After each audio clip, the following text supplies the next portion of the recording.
Yo, what up? This is going to be a short clip of media members, analysts, and former NBA players, particularly Isiah Thomas, speaking on Michael Jordan. Let's see what they have to say.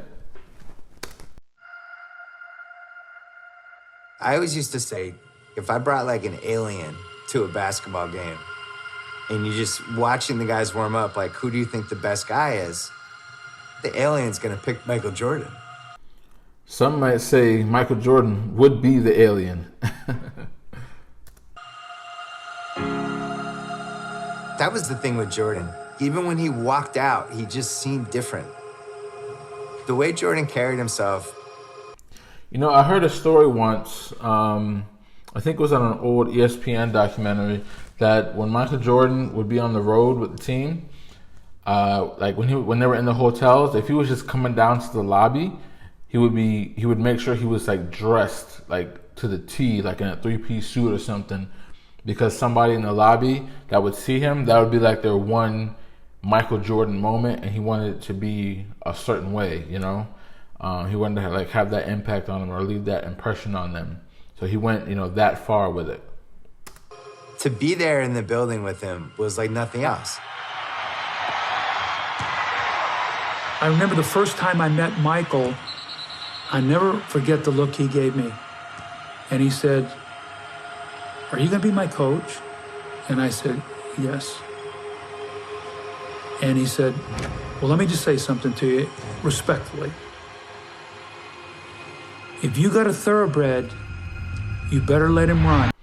There's a story out there that in the first game that season, that would be the 86-87 season, that the game was kind of going down the stretch. And I think Doug Collins was the one telling the story that he was so on edge that he had chewed his gum down to powder or something. And Mike kind of had to, he handed him a cup of water and told him to calm down. I'm not going to let you lose your first game. And that's a story that's out there about that. Here's Jordan down the middle all the way. Down the lane all the way. Basket, he put it in. There's no better individual player in the game of basketball today than that man. I don't know what word you'd use to describe a Michael. Ruthless. Relentless. Michael wants to kill you. Nobody would cut your heart out faster than Michael. Part killer, part genius, I guess. He was the best I ever played against. Virtuoso. And smart. And you throw all that together, and there's a reason he's the greatest player of all time. Couldn't say it better myself, Steve Kerr.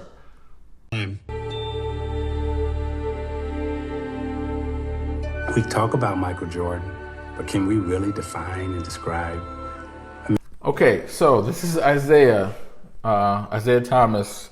Of course, the old Pistons Isiah Thomas, not the current NBA player Isiah Thomas. He's coming up now.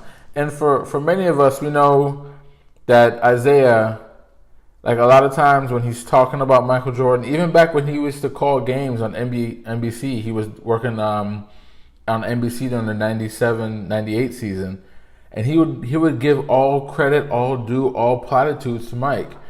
So it would seem kind of weird that a bad boy Piston, not a bad boy Piston, the bad boy Piston would be the one doing this. But Isiah, he's like a lot of the other guys where he still gets at Mike, but it's not direct. He's still trying to come off as being unbiased. So he doesn't get at Mike directly, but he'll give a certain current player who wears 23, for the Lakers, who I'm talking about. He'll give them platitudes upon platitudes to try to almost uplift that person above Mike and try to get at Mike that way. But it's funny, when he always talks about Mike, he seems to go overboard almost and give him full credit and full due. We can talk about that moment when we were in Chicago and he laid down in a dunk contest and flew in the air. Now, Isiah just said that they were in Chicago and he, quote unquote, laid down in the dunk contest. They're going to show the free throw line dunk, but I'm pretty sure that Isiah is actually referring to the kiss the rim dunk. Hence why he said laid down, because how Mike would lean heavy during the kiss the rim dunk. So I think that's an error here on the producer's part. I mean, we could talk about it and we can say, oh man, it was great. But when we first saw it, it was like, oh, that's a nice dunk. And then when they showed it on replay, you were like, did you see what he did?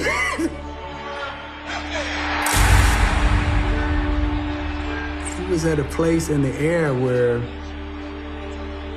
no one had ever been. See, a description like that, it further cements that he's probably talking about the kiss the rim dunk. Because don't get me wrong, the free throw line dunk is impressive, no doubt about it. Especially in '87, '88 with the the ball pump and the leg kick.